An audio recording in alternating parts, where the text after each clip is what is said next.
بسم اللہ الرحمن الرحیم۔ السلام علیکم ورحمۃ اللہ وبرکاتہ۔ عزیز طلباء، امید ہے کہ آپ خیریت سے ہوں گے۔ آج ہم تحاوی شریف کا سبق نمبر 28 پڑھ رہے ہیں، جس کے اندر ہم کتاب و طہارت کا باب و سور القلب کا حصہ 4 پڑھیں گے۔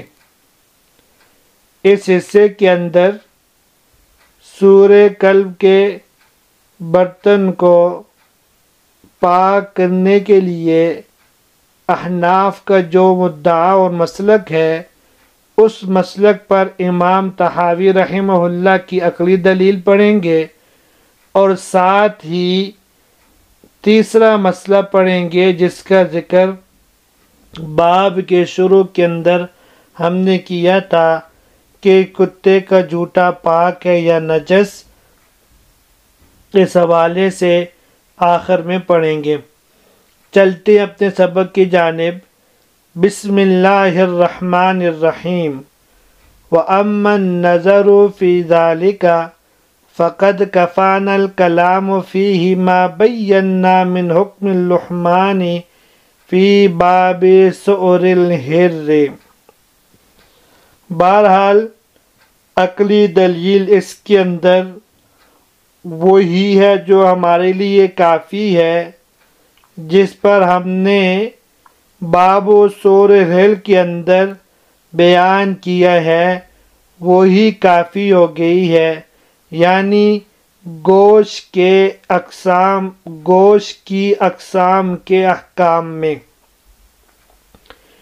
یہ گزشتہ باب میں جو عقلی دلیل پیش کی تھی، یہاں سے صاحب طحاوی رحمہ اللہ یہاں پر اسی عقلی دلیل کی طرف اشارہ کر رہے ہیں، جس کی وضاحت یوں ہے کہ جس طرح باقی درندوں کا جوتا ناپاک ہے، کیونکہ جوتا یعنی لعاب یہ گوشت سے پیدا ہوتا ہے، اور جس جانور کا گوشت حرام ہے اس کا جوتا نجس ہے، اور اس کے اندر خنزیر ہے۔ خنزیر کے جوتے سے بھی برتن ناپاک ہو جاتا ہے، لیکن 3 مرتبہ دھلنے سے سور خنزیر سے بھی برتن پاک ہو جاتا ہے، جو سور قلب کے مقابلے میں زیادہ اغلظ اور سخت ہے۔ تو جب سور خنزیر سے برتن 3 مرتبہ دھونے میں پاک ہو سکتا ہے تو سور قلب سے کیوں پاک نہیں ہوگا؟ لازمی طور پر آپ کو کہنا پڑے گا کہ سور قلب سے بھی 3 مرتبہ برتن دھلنے سے پاک ہو جاتا ہے، اور یہی 3 مرتبہ دھونا واجب ہے۔ 7 مرتبہ دھونا اور مٹی سے رگڑنا زیادہ سے زیادہ استحباب کے درجے میں ہے، اس سے زیادہ کچھ نہیں ہے۔ تو اس عقلی دلیل کی طرف اشارہ کرنے کے لیے صاحب طحاوی نے یوں فرما دیا کہ فَقَدْ كَفَانَا الْكَلَامُ فِيهِ مَا بَيَّنَّا مِنْ حُكْمِ اللُّحْمَانِ فِي بَابِ سُورِ الْحِلِّ، کہ ہمارے لیے وہی کلام کافی ہے جو ہم گوشت کے احکام میں بیان کر چکے ہیں باب سور الحر کے اندر۔ وَقَدْ ذَهَبَ قَوْمٌ فِي الْكَلْبِ يَلَغُ فِي الْإِنَاءِ أَنَّ الْمَاءَ طَاهِرٌ۔ یہاں سے امام طحاوی رحمہ اللہ تیسرا مسئلہ ذکر کر رہے ہیں، یا تیسرے مسئلے کی طرف اشارہ کر رہے ہیں۔ وہ تیسرا مسئلہ یہ ہے کہ کتے کا جوتا پاک ہے یا نجس ہے۔ تو پہلے ہم ترجمہ دیکھ لیتے ہیں، پھر مذاہب اور اس کی تفصیل پڑھیں گے۔ وَقَدْ ذَهَبَ قَوْمٌ فِي الْكَلْبِ يَلَغُ فِي الْإِنَاءِ أَنَّ الْمَاءَ طَاهِرٌ وَيُغْسَلُ الْإِنَاءُ 7۔ اور کچھ لوگ ولوغ قلب فی الاناء کے مسئلے میں اس طرف گئے ہیں کہ پانی پاک رہے گا اور برتن کو 7 مرتبہ دھویا جائے گا۔ وقالوا اور وہ کہتے ہیں انما ذالک تعبد تعبدنا به فی الانیۃ خاصۃ، اور برتن کو 7 مرتبہ دھویا جائے گا، اور انہوں نے کہا یہ صرف امر تعبدی ہے جس کو ہم خاص طور پر برتنوں کے بارے میں تعبداً حکم دیا گیا ہے۔ فَكَانَ مِنَ الْحُجَّةِ عَلَيْهِمْ تو ان کے خلاف دلیل یہ ہے ان رسول اللہ صلی اللہ علیہ وسلم کہ حضور اقدس صلی اللہ علیہ وسلم سے لما سئل عن الحیاض التي تردها السباع، جب حضور صلی اللہ علیہ وسلم سے ان حوضوں کے متعلق پوچھا گیا جن پر درندے آتے ہیں، فقال صلی اللہ علیہ وسلم تو پیارے حبیب صلی اللہ علیہ وسلم نے فرمایا اذا كان الماء قلتين لم يحمل خبثا، تو جب پانی 2 قلے ہو جائے تو نجاست کو نہیں اٹھاتا۔ فقد دل ذلك انه اذا كان دون القلتين حامل الخبث، جو اس حدیث سے معلوم ہوا اگر پانی 2 قلے سے کم ہو تو نجاست کو قبول کر لے گا۔ ولولا ذلك لما كان لذکر قلتين معنى، اگر ایسا نہ ہوتا تو قلتین کو ذکر کرنے کے کوئی معنی نہ ہوتے۔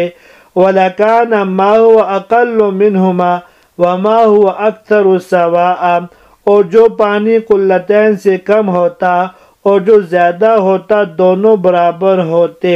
فَلَمَّا جَرَى الذِّكْرُ عَلَى الْقُلَّتَيْنِ ثَبَتَ أَنَّ حُكْمَهُمَا خِلَافُ حُكْمِ مَا هُوَ دُونَهُمَا، جب قلتین کا ذکر آیا تو اس سے ثابت ہوا کہ مقدار قلتین کا حکم قلتین سے کم کے حکم کے خلاف ہے۔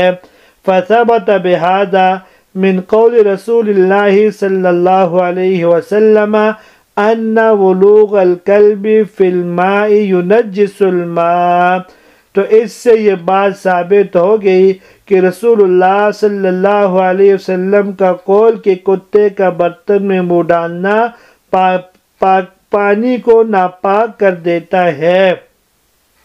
وجمیع ما بینا فی هذا الباب هو قول ابی حنیفہ و ابی یوسف و محمد رحمہم اللہ، اور اس باب میں جو کچھ ہم نے بیان کیا یہ امام ابو حنیفہ، امام ابو یوسف اور امام محمد رحمہ اللہ کا قول ہے۔ یہاں سے ہم اس عبارت کی تشریح 2 طرح کریں گے۔ پہلے اس طرح کہ اس عبارت میں امام طحاوی رحمہ اللہ نے امام مالک رحمہ اللہ کے مسلک اور حناف رحمہ اللہ کی طرف سے ان پر قائم کردہ الزام ذکر کر رہے ہیں۔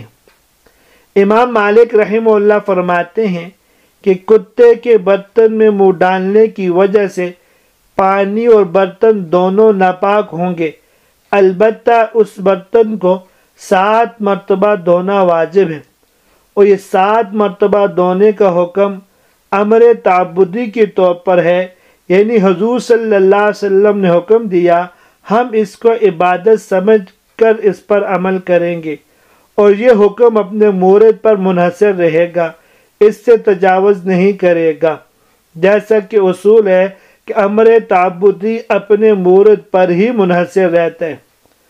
احناف رحمہ اللہ نے امام مالک رحمہ اللہ کے مسلک کے خلاف حدیث قلتین کو پیش کیا ہے، جس میں ہے کہ آپ صلی اللہ علیہ وسلم سے جب ان حوضوں کے بارے میں پوچھا گیا جن پر درندے آ کر پانی پیتے ہیں، تو آپ صلی اللہ علیہ وسلم نے ان کے بارے میں فرمایا جب پانی 2 قلے ہو تو ناپاک نہیں ہوتا۔ اس سے معلوم ہوا درندہ اگر 2 قلے سے کم پانی میں منہ ڈال دے تو پانی ناپاک ہو جائے گا، اور کتا بھی من جملہ درندوں میں سے ہے، لہذا جو درندوں کے جھوٹے کا حکم ہے وہی حکم کتے کے جھوٹے کا بھی ہوگا، لہذا امام مالک رحمہ اللہ کا قول صحیح نہیں ہے۔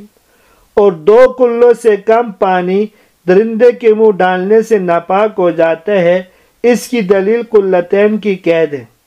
اس قید سے ثابت ہوتا ہے کہ قلتین کا حکم ما دون القلتین حکم کے خلاف ہے، کیونکہ اگر دونوں کا حکم یکساں مانا جائے تو پیارے حبیب صلی اللہ علیہ وسلم کا قلتین کی قید جگہ کرنا بے معنی ہو جائے گا، لہذا قلتین کا حکم جب عدم نجاست کا ہے تو ما دون القلتین کا حکم نجاست کا ہوگا۔ یا ہم اس کو یوں بھی کہہ سکتے ہیں کہ وَقَدْ ذَهَبَ قَوْمٌ فِي الْقَلْبِ يَلَغُ فِي الْإِنَاءِ أَنَّ الْمَاءَ طاہر سے امام طحاوی رحمہ اللہ تیسرے مسئلے کی طرف اشارہ کر رہے ہیں۔ وہ تیسرا مسئلہ یہ ہے کہ کتے کا سور پاک ہے یا نجس ہے۔ تو اس سلسلے میں 2 مذہب ہیں۔ ایک مذہب امام مالک، امام اوزاعی اور اہل ظاہر کے نزدیک کتے کا جوتا پاک ہے، اور عبارت کے اندر وَقَدْ ذَهَبَ قَوْمٌ فِي الْقَلْبِ يَلَغُ فِي الْإِنَاءِ أَنَّ الْمَاءَ طَاهِرٌ، اس قوم سے مراد یہی لوگ ہیں، اور أَنَّ الْمَاءَ طَاهِرٌ انہی کا مذہب ہے۔ اور دوسرا قول یہ ہے کہ کتے کا جوتا مطلقاً ناپاک ہے۔ تیسرا قول یہ ہے، یہ امام مالک رحمہ اللہ کا ہی تیسرا قول ہے کہ شکاری کتے کا جوتا پاک ہے اور دوسرے کتے کا جوتا ناپاک ہے، اور اس کے ساتھ یہ بھی کہتے تھے کہ شہری کتے کا جوتا ناپاک ہے اور دیہاتی کتے کا جوتا پاک ہے۔ اور چوتھا قول ان کا یہ ہے ہر قسم کے کتے کا جوتا علی الاطلاق پاک ہے۔ امام مالک رحمہ اللہ کا یہی قول زیادہ مشہور ہے۔ اسی قول کو پیش نظر رکھتے ہوئے بحث ہم کریں گے، اور اسی قول کو پیش نظر رکھتے ہوئے وَقَدْ ذَهَبَ قَوْمٌ کا ان کو مستحق قرار دیا گیا ہے۔ اور مذہب نمبر 2 اس میں یہ ہے، ائمہ ثلاثہ اور جمہور فقہائے کرام کے نزدیک اور محدثین اعظام رحمہم اللہ کے نزدیک کتے کا جوتا علی الاطلاق نجس ہے۔ انہی کی طرف سے صاحب کتاب رحمہ اللہ نے امام مالک رحمہ اللہ کی دلیل کا جواب دیا ہے۔ اب امام مالک رحمہ اللہ کے دلائل کیا ہیں؟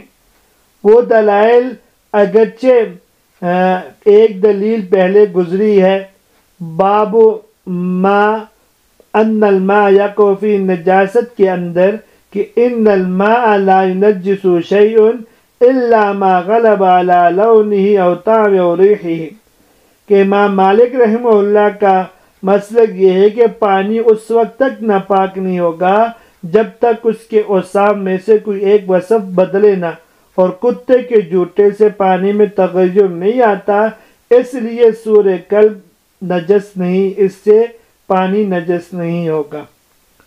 دوسری دلیل قرآن کی آیت ہے کہ قُلْ لَا أَجِدُ فِي مَا أُوحِيَ إِلَيَّ مُحَرَّمًا عَلَى طَاعِمٍ يَطْعَمُهُ إِلَّا يَكُونَ مَيْتَةً أَوْ دَمًا مَسْفُوحًا أَوْ لَحْمَ خِنْزِيرٍ فَإِنَّهُ رِجْسٌ۔ اس آیت کریمہ کے اندر نجاستوں کو 3 چیزوں میں منحصر قرار دیا، ایک مردار، دوسرا دم مسفوح اور تیسرا خنزیر۔ تو ان چیزوں کے اندر کتا اور دوسرے درندے داخل نہیں ہیں، اس لیے کتے کا ذکر نہیں۔ جب کتے کا ذکر نہیں تو اس کا جوتا بھی پاک اور کتا بھی پاک ہے۔ تیسری دلیل وَمَا عَلَّمْتُم مِّنَ الْجَوَارِحِ مُكَلِّبِينَ تُعَلِّمُونَهُنَّ مِمَّا عَلَّمَكُمُ اللَّهُ فَكُلُوا مِمَّا أَمْسَكْنَا عَلَيْكُمْ۔ اس آیت کریمہ کے اندر اللہ تعالیٰ نے کتے کے شکار کو کھانے کی اجازت دی ہے، اور جہاں کتے نے منہ لگایا ہے اس کے دھلنے کو حکم نہیں فرمایا، اس کو دھونے کو حکم نہیں دیا، تو یہ سور کلب کے پاک ہونے کی دلیل ہے۔ اور اس کے ساتھ یہ بھی دلیل دی کہ کتا پالنے کی جب اجازت دی گئی ہے تو لازمی طور پر کتا گھروں کے اندر باہر پھرتا رہے گا، اور اس کی عادت ہے کہ جو چیز سامنے آ جائے اس پر منہ لگاتا ہے۔ تو جس طرح علت طواف کی وجہ سے سور ہرہ کو پاک کیا گیا، اسی طرح اسی علت کی وجہ سے سور کلب کو بھی پاک کہا جائے گا۔ اور اس کے بعد چوتھی دلیل یہ ہے کہ ابو داؤد شریف میں حضرت عبداللہ ابن عمر رضی اللہ تعالیٰ عنہ کی روایت ہے کہ کتے مسجد نبوی کے اندر داخل ہو کر کھیلتے تھے، اور کتوں کی عادت یہ کہ چلتے پھرتے زبان باہر نکال کر لعاب اور رال گرایا کرتے۔ تو مسجد نبوی میں گرتا تو ضرور ہوگا ان کا لعاب، لیکن مسجد نبوی کو دھونے کا حکم نہیں دیا گیا، تو یہ اس بات کی دلیل ہے کہ کتے کا لعاب پاک ہے۔ ائمہ ثلاثہ اور جمہور کی طرف سے امام مالک رحمہ اللہ کے دلائل کا جواب۔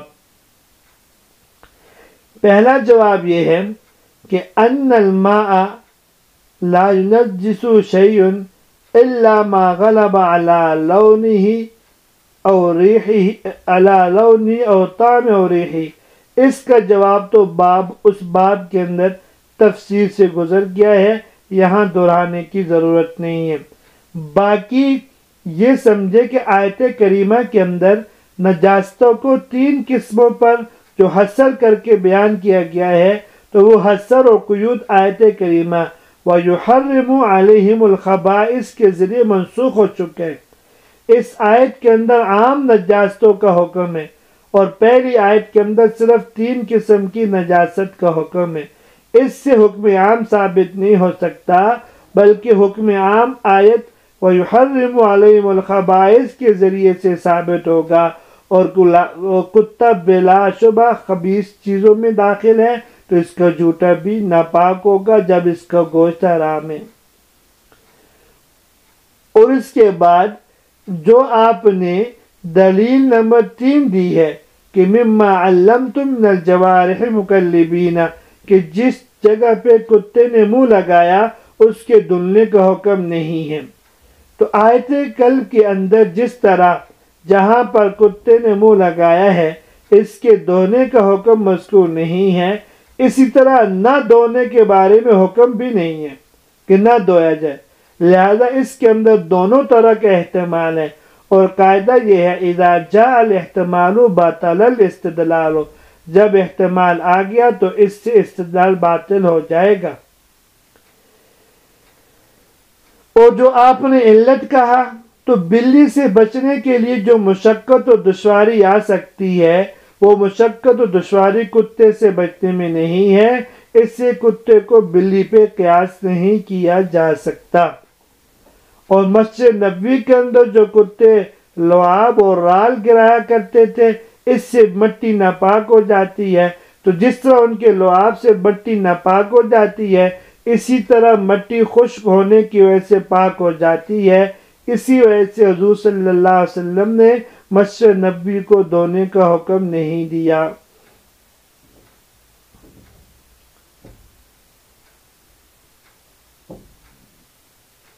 باقی ان الماء لا ينجس شيء الا ما غلب على لونه او طعمه او ريحه، یہ حدیث شریف 2 سنتوں کے ساتھ مروی ہے، ایک منقطع اور ایک مسند۔ جو سند مرفوع کے ساتھ جہاں یہ روایت ہے، وہاں اس سند کے اندر رشدین ابن سعد رحمہ اللہ آیا ہے، اور امام دار قطنی نے ان کو ضعیف کہا ہے، متروک الحدیث کہا ہے۔ اور جہاں یہ حدیث صحیح سند کے ساتھ ہے، وہاں یہ منقطع اور موقوف ہے، اور حدیث منقطع کے ذریعے سے خود تمہارے یہاں استدلال کرنا جائز نہیں ہے، تو ہمارے خلاف پیش کرنا کیسے درست ہو سکتا ہے؟ یہ تو توجیہ القول بما لا یرضی بہ القول کے قائل کے قبیل سے ہے۔ اب حنفیہ رحمہ اللہ کی طرف سے امام مالک رحمہ اللہ پر ہم یہ اشکال کر سکتے ہیں کہ آپ حضرات تو کتے کے جوتے کو پاک کہتے ہو، لیکن یہ کہاں کیا بات ہو گئی، پاک بھی کہتے ہو، ساتھ ساتھ 7 مرتبہ دھلنے کو واجب بھی کہتے ہو، اور ساتھ میں یہ بھی کہتے ہو کہ 1 مرتبہ مٹی سے دھونا بھی، اس کو مٹی کے ساتھ رگڑنا بھی واجب ہے۔ کیسی حیرت کی بات ہے، جو پاک چیز ہے اس کو غلیظ نجاستوں سے بھی زیادہ اہتمام سے دھونے کا کہا جا رہا ہے۔ اگر ناپاک نہیں تو اس طرح اہتمام کے ساتھ دھونے کی ضرورت کیا ہے؟ یا تو ناپاک کہو یا تو دھونے کے حکم سے رجوع کر لو۔ وَقَالُوا إِنَّمَا ذَلِكَ تَعَبُّدٌ تُعَبِّدْنَا بِهِ فِي الْآنِيَةِ خَاصَّةً سے یہاں سے امام مالک رحمہ اللہ اس اشکال کا جواب دے رہے ہیں کہ جو برتن کو 7 دفعہ دھونے کا حکم ہے وہ امر تعبدی ہے، اور امر تعبدی پر ہم کسی اور کو نہ قیاس کر سکتے ہیں اور نہ اس حکم کو آگے متعدی کر سکتے ہیں۔